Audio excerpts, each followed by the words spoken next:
Shalom, povo lindo que vai morar no céu. Bom dia, que Deus abençoe o nosso dia. Seja um dia repleto de bênção, de paz, guardado pelo nosso Senhor e Salvador Jesus Cristo, aquele que é digno de toda a honra, de toda a glória, de todo louvor, aquele que pagou um alto preço para que hoje nós estivéssemos aqui. E é por gratidão a Deus, a Jesus Cristo, pelo seu infinito amor, que a gente se prostra aos pés da cruz, que é o lugar mais alto que nós podemos chegar, aos pés do nosso Senhor, e para aprender humildemente através da sua palavra, essa palavra que nos liberta, que nos ajuda a ser humanos melhores, que nós estamos aqui, né, para compartilhar com você, trazer essa palavra rema, essa palavra revelada, esse maná, esse pão fresquinho do céu todos os dias de manhã. Nós já estamos aqui em Juízes capítulo 3, vocês viram aí nos capítulos anteriores tanto acontecimento, tanta coisas, né, que já aconteceu, e hoje nós vamos aprender um pouquinho mais aí sobre essa história, né, de Israel ali agora sem rei, né, deixando as coisas de Deus de lado e as consequências que isso vai acarretar na vida deles, né, porque tudo na vida, tudo que a gente plantar, certamente nós vamos colher. Se plantarmos coisas boas, nós vamos colher coisas boas. Se plantarmos coisas ruins, nós vamos comer coisas ruins. E a Luna está aqui, essa meninona sapeca, todo dia com a gente também aqui no Devocional, correndo atrás das penosas, fazendo a bagunça dela, né, Luna? Amém, louvado seja o nome do nosso Senhor, aquele que é único e digno de toda honra, de toda glória e de todo louvor. Povos pagãos no meio de Israel. São essas as nações que o Senhor deixou para, por elas, provar a Israel, isto é, provar quantos em Israel não sabiam de todas as guerras de Canaã. Isso tão somente para que as gerações dos filhos de Israel delas soubessem, para lhes ensinar a guerra, pelo menos as gerações que dantes não sabiam disso. 5 príncipes dos filisteus e todos os cananeus e sidônios e heveus que habitavam as montanhas do Líbano, desde o monte de Baal-Hermon até a entrada de Ramate. Estes ficaram para por eles o Senhor pôr Israel à prova, para saber se dariam ouvidos aos mandamentos que havia ordenado a seus pais por intermédio de Moisés. Então esse início aqui, ele é muito importante, porque Deus testou Israel. Então olha só, ao deixar inimigos na terra prometida, no entanto, sua providência continuou operante mesmo nos tempos mais sombrios da história de Israel. Deus desejava que seu povo permanecesse fiel aos seus mandamentos, mesmo tendo a possibilidade de desobedecer. Os israelitas mostrariam seu amor por Deus escolhendo obedecer-lhe. Comparar com Juízes 2, do 20 ao 23, né, onde o autor observa que Deus permitiu as outras nações permanecer na terra prometida para corrigir e disciplinar seu povo. A história da humanidade não é uma série de acontecimentos aleatórios, nem o resultado da atuação de forças impessoais. A história de Israel é a história da providência e da orientação de Deus. O povo de Deus podia escolher como responderia à sua aliança de amor. A obediência à sua lei traria bênçãos, enquanto a desobediência faria sobrevir as maldições da aliança. Mesmo em tempos de provação e de disciplina, Deus está presente com o seu povo.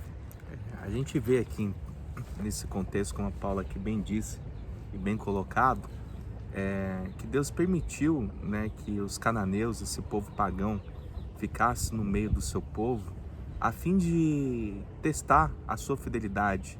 Não testar, mas de saber também, assim, de que lado que eles estão, né? Porque isso também acontece nos dias de hoje. Uma vez que nós estamos aí, tem as coisas do mundo, tantos pratos, tantas coisas que não provém de Deus, fica em qual caminho nós vamos seguir. Se nós vamos seguir o caminho da obediência e servir ao nosso Deus, ao Deus vivo de Israel, ou se nós vamos seguir a outros deuses, a cultura desse povo pagão e pagar um outro preço. Porque o que Deus quer aqui na nossa vida é que a gente tenha uma comunhão, que tenha esse compromisso com as coisas do Senhor. E certamente isso não será bênção, né? Você vê que o caminho que Josué trilhou, né, conduzindo o povo a essa terra que mana leite e mel, mas ao mesmo tempo, agora sem um líder, o povo se corrompe, deixa de seguir o Senhor, abandona o Senhor. Não é Deus que abandonou eles, Deus jamais vai nos abandonar. Somos nós que fazemos as nossas próprias escolhas, trilhamos nossos próprios caminhos e colhemos aquilo que a gente planta. Então eu falo para você, gente, sabe? Se porventura as coisas não estão bem, perseverem, continuem, né? Não para, desista, siga em frente, avança. E lembre-se sempre daquela história, né? Quando você vê duas pegadas na areia e pensar, cadê Deus naquela... Quando eu estava passando por aquele vale lá, só estavam as minhas pegadas. Lembre-se que provavelmente Deus estava te carregando no colo e que aquelas pegadas não são suas, são de Deus. Porque Deus não nos abandona, Ele está ali o tempo todo, né? É a gente que às vezes diante dos problemas não enxergamos a Deus, preferimos fazer do nosso problema um Deus, fazer dele algo grandioso, maior que o nosso Deus. Então cabe a nós, né? Nos posicionarmos e decidirmos acreditar. Luna! É você, a Luna pondo fogo aqui, gente. É importante a gente ver que nesse trecho aqui fala que habitando, pois, os filhos de Israel no meio dos cananeus, no versículo 5, né? Habitando, pois, os filhos de Israel no meio dos cananeus, dos heteus e amorreus e fariseus e heveus e jebuseus, tomaram de suas filhas para si por mulheres e deram as suas próprias aos filhos deles e rendiam culto a seus deuses. Então a gente precisa entender um pouco de Canaã e dessa influência no povo, porque veja bem, Canaã, uma ponte natural do mundo antigo, ligava o Egito e a Mesopotâmia, tornando-se, portanto, uma região de miscigenação e descrentismo religioso. Os cananeus eram culturalmente unidos, mas não possuíam nenhuma identidade política. Quando Israel ocupou Canaã, sob a liderança de Josué, os cananeus já habitavam na terra, concentrando-se principalmente na região costeira. Os amorreus viviam na região montanhosa, que chegavam à terra prometida no tempo de Abraão. Por volta ali, os hititas construíram um povo não semita. Os ferezeus e os heveus, que também incluíam os girgaceus e jebuseus, eram descendentes dos habitantes de Ur e migraram para Canaã. Então, os filisteus eram os povos do mar, que chegavam à Palestina depois da desintegração do Império Micênico, após a Guerra de Troia. Trouxeram consigo armas e tecnologia mais avançadas. E essa questão dos casamentos, né? Os casamentos mistos na Terra Prometida, as alianças firmadas pelo matrimônio foram importantes para garantir a paz entre diferentes grupos na nova terra, né? A imagem vívida no relato bíblico descreve a infidelidade de Israel ao Senhor como prostituir-se com outros deuses, apresentava uma semelhança impressionante com a realidade. A idolatria em Israel teve início num contexto íntimo e doméstico, então é bom a gente saber isso para o nosso conhecimento. A partir do versículo 7 aqui diz assim: Otiniel livra os israelitas do poder de Cusã-Risataim. Lembra de Otiniel? Aquele que casou com Áquisa, filha ali, né, de Caleb. Então olha Otiniel aqui. Os filhos de Israel fizeram o que era mal perante o Senhor e se esqueceram do Senhor seu Deus. E renderam culto aos Balaíns e ao poste ídolo. Então a ira do Senhor se acendeu contra Israel, e ele os entregou nas mãos de Cusã-Risataim, rei da Mesopotâmia. E os filhos de Israel serviam a Cusã-Risataim 8 anos. Clamaram ao Senhor os filhos de Israel, e o Senhor lhes suscitou libertador, que os libertou, Otiniel, filho de Kenaz, que era irmão de Calebe, o mais novo do que ele. Veio sobre ele o Espírito do Senhor, e ele julgou a Israel. Saiu a peleja, e o Senhor lhe entregou nas mãos a Cusã-Risataim, rei da Mesopotâmia, contra o qual ele prevaleceu. Então a terra ficou em paz durante 40 anos. Otiniel, filho de Kenaz, faleceu. Então aqui, olha para você ver, Deus levantou Otiniel, e quando ele vem a falecer, aí, olha só aqui o que acontece, né? No versículo 12, servidão sobre Eglon. Tornaram então os filhos de Israel a fazer o que era mal perante o Senhor, mas o Senhor deu poder a Eglon, rei dos Moabitas, contra Israel, porquanto fizeram o que era mal perante o Senhor. E ajuntou consigo os filhos de Amon e os amalequitas, e foi e feriu a Israel. E apoderaram-se da cidade das palmeiras. E os filhos de Israel serviram a Eglon, rei dos Moabitas, 18 anos. Eude livra-os. Então os filhos de Israel clamaram ao Senhor, e o Senhor lhes suscitou libertador. Eude, homem canhoto, filho de Gera, benjamita. Por intermédio dele enviaram os filhos de Israel tributo a Eglon, rei dos Moabitas. Versículo 16. Eude fez para si um punhal de 2 gumes, no comprimento de um côvado, e cingiu-o debaixo das suas vestes, do lado direito. Levou o tributo a Eglon, rei dos Moabitas. Era Eglon homem gordo. Tendo entregado o tributo, despediu a gente que o trouxera e saiu com ela. Porém voltou do ponto em que estavam as imagens de escultura, ao pé de Gilgal, e disse ao rei: tenho uma palavra secreta a dizer-te, ó rei. O rei disse: cala-te. Então todos os que lhe assistiam saíram de sua presença. Eude entrou numa sala de verão que o rei tinha só para si, onde estava sentado, e disse: tenho a dizer-te uma palavra de Deus. E Eglon se levantou da cadeira.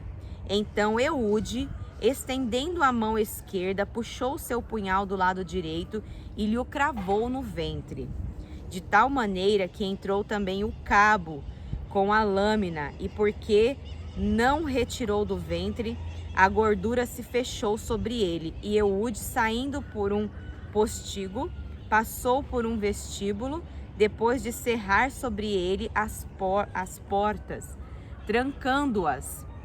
Tendo saído, vieram os servos do rei e viram, e eis que as portas da sala de verão estavam trancadas, e disseram: sem dúvida ele está aliviando o ventre na privada da sala de verão. Aborreceram-se de esperar, e como não abria a porta da sala, tomaram da chave e a abriram, e eis que seu senhor estendido morto em terra. Eude escapou, enquanto eles se demoravam, e tendo passado pelas imagens de escultura, foi para Seirá. Tendo ele chegado, tocou a trombeta nas montanhas de Efraim, e os filhos de Israel desceram com ele das montanhas, indo ele à frente, e lhes disse: segui-me, porque o Senhor entregou nas vossas mãos os vossos inimigos, os moabitas. E desceram após ele, e tomaram os vales do Jordão contra os moabitas, e a nenhum deles deixaram passar. Naquele tempo feriram dos moabitas uns 10.000 homens, todos robustos e valentes, e não escapou nenhum sequer. Assim foi Moabe subjugado naquele dia, sob o poder de Israel, e a terra ficou em paz 80 anos.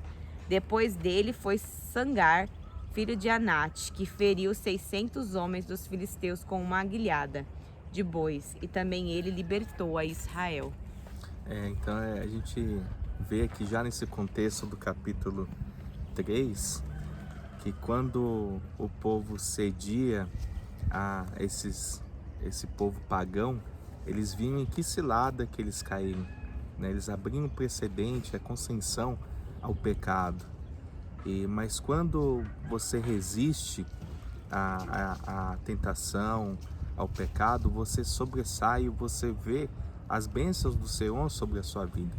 Aqui nesse contexto entra o ciclo de apostasia, onde Deus dá refrigério, dá livramento no período de 40 anos, mas eles fazem o que é mal diante do Senhor, aí cai na mão do inimigo, aí Deus dá refrigério de mais 80 anos, eles clamam a Deus, fazem o que é mal ao Senhor, e aí Deus traz refrigério e fica nesse ciclo vicioso, né? E no próximo capítulo nós vamos ver, capítulo 4, a Débora, né? Essa profetisa, essa mulher do Senhor aí, que foi bênção demais também para essa nação. Então, fica aí conosco, né? No próximo capítulo, se assim Deus permitir, nós estaremos aqui para trazer essa palavra abençoada. Quer vir aqui, Luna? Vem. Você quase derrubou o pessoal aqui hoje, né? O canal. Deixa eu pegar aqui, vocês vão ver o tamanho que está essa cachorra. Quem acompanha a gente desde aí desse ano, isso aqui tá um boi, gente. Olha aqui. Olha o tamanho que tá essa cachorra. Luna. Olha lá, Luna. Olha lá, ó.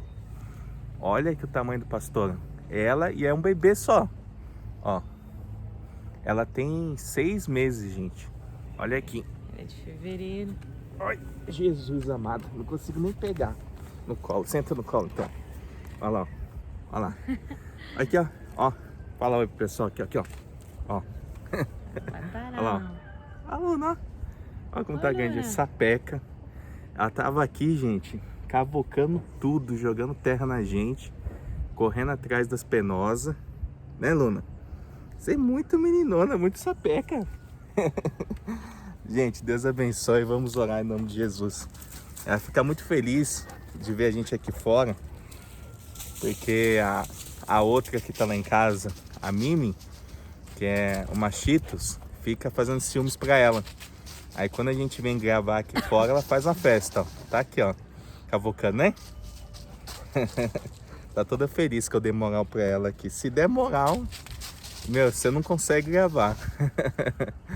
Barato. Senhor, meu Deus e amado Pai, nós te damos graças, Senhor.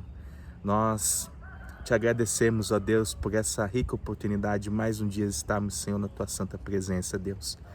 Senhor, que sobre a nossa vida, Senhor, não recaia, Senhor, essa maldição, Pai, de heresias, de situações, Pai, que vem sobre a vida do ser humano, onde ele deixa se levar, Senhor, por um caminho, o caminho do pecado, segue a outros deuses, que a gente sabe que não é bênção, Pai.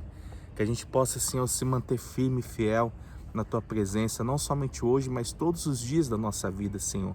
Não permita, Senhor, que a gente caia na mão dos inimigos para provar, Senhor, aquilo que é ruim para a nossa vida, Senhor. Mas que a gente venha estar em tuas mãos, Senhor, porque o homem é mau, o homem é sanguinário, Senhor. Em nome de Jesus, Senhor, nos protege, Senhor. Coloca, Senhor, um cerco à nossa volta, em volta dessa pessoa, Pai.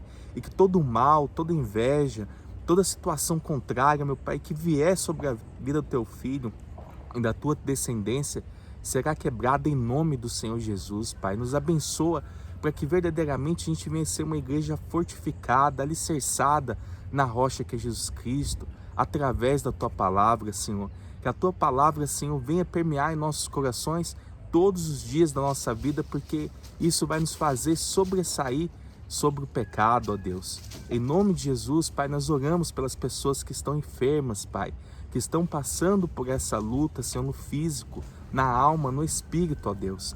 Em nome de Jesus, Pai, traga refrigério, Senhor, traga bom ânimo, traga essa palavra, Senhor, avivando o espírito dessa pessoa, meu Pai, sabendo que ela está passando, Senhor, por esse deserto, mas é para fortalecer, Senhor. Essa enfermidade não é para a morte, mas é para a vida, Pai, é para a glória do teu nome, e com certeza ela vai sair muito mais forte, muito mais dando valor, Senhor, nas coisas simples dessa vida, Deus. Abençoa, Pai, o teu povo, é o que eu lhe peço e já te agradeço, porque se o Senhor não voltar, nós estaremos aqui amanhã, no próximo capítulo 4, aprendendo com Débora, essa profetisa, essa mulher do Senhor, como ser bênção no meio do teu povo.